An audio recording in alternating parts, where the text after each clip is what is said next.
Hey, NEC Women's Lacrosse fans, I'm Meg Kelly here with this week's edition of GEICO Google Hangouts. Today's Google Hangout is brought to you by GEICO. 15 minutes could save you 15% or more on car insurance. Visit geico.com. Today we have Wagner's Shea Gegan. How you doing today, Shea? I'm good. How are you? I'm good, thanks. Let's dive in to talk about your season. You guys had a little bit of a rough start, going 2-7, but you had 4 one-goal losses, and now you've won 6 straight. So how have you guys been able to turn things around?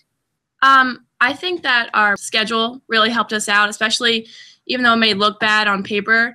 We only lost by 1 to a lot of good competitors, so I think that put us in a good running for our NEC games. So I think that they really helped us out there, and I think that's what helped us get into, like getting into things with the team and stuff like that for the NEC.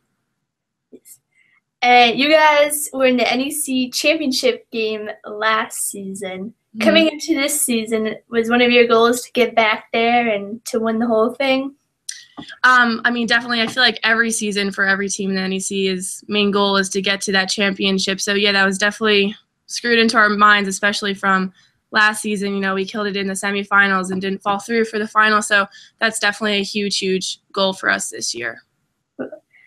And you guys were 11-7 last year, tied Wagner's school record for wins. You were only 6-11 your freshman year. Your coach really turned things around. How was she able to change the Seahawk culture and have the success that you guys are having now? I think the main thing that changed us around was just the attitude and the vibes that she brought for us. I think that she has a huge positive energy, and I think that flows right from her to our team. So I think that was the main thing, and just confidence in us. I feel like our program kind of like just needed that confidence that, we are good and we are able to succeed like everyone else. So I think that she brought that mentality and mindset to us. So I think that's what really made us change.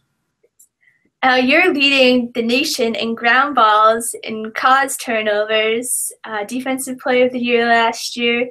How are you able to just wreak havoc out there on the field?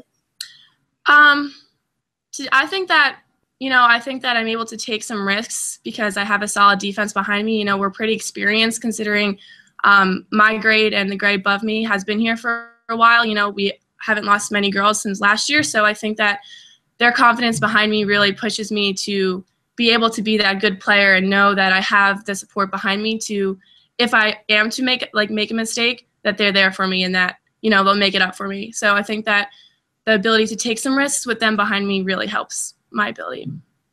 And coming out of high school, you're all state, probably had a lot of different options. Why did you choose to go to Wagner? I chose Wagner mainly because it was my top recruiting, and I like the vibes here at the school. It's a small school and it's pretty tight-knit, and the girls on the team were really close. When I stayed in my overnight, I really had an awesome time with the girls, and I could just tell the way they interacted with each other, they're not catty, they're all about for each other, and it's really for the friends here, and I think that's what helps us onto the field too. It's we're all really close, so I think that's what made me decide to come to Wagner's for the team. Fellow midfielder Gretchen Fay, you guys went to high school together. Did you guys make a joint decision to go to Wagner, or did it just play out that way? It's actually really funny. We kind of were oh, well, I got this offer from Wagner, and she was kind of oh, yeah, I did too. And, we're best friends too, so we kind of were oh, we kind of want that too. So it kind of just worked out for both of us in a really good way. And we're best friends, and, it was exciting because we got to commit on the same phone call too. So it was exciting for us, but it didn't happen as you would think, as oh, yeah, let's do it together. It kind of just fell into place for us. So that was awesome. Nice. You guys got a huge game on Friday at Bryant, 4 o'clock. Both you guys are 5-0 in the NEC. How have you guys been preparing for that game? Every day for practice, we kind of just play our own game. I think that Bryant's a huge competitor. I feel we're pretty equal in team, skill-wise and everything. So to prepare for that, I don't know. There's a lot of memories going back to Bryant. So I feel the thrive and the fight will be behind us for that. So I think that we're just going to play our game, and I think that it'll fall into place for us if we do that. So winning this game can clinch at least a share of the regular season title and hosting rights for the NEC Championship. We'll have to see how Sunday's games play out.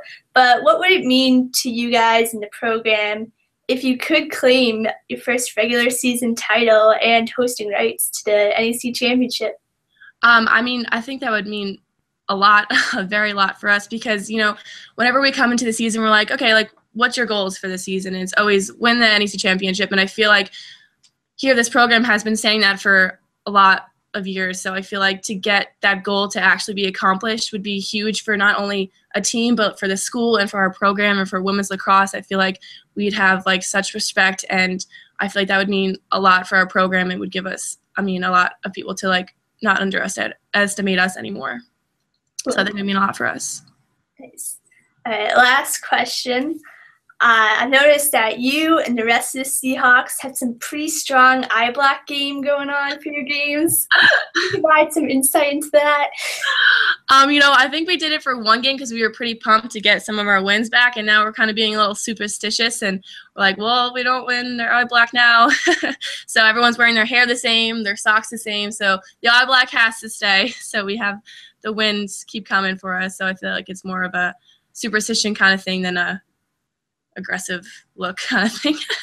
All right, awesome. Well, thanks so much, Shea, for joining us today. That'll be it for this week. NEC fans, you probably can't catch Shea on the field, but you can catch her on Front Row, 4 o'clock at Bryant Friday. Thanks so much, Shea. Really enjoyed talking to you, and we'll see you guys later. Thank you. Thanks so much.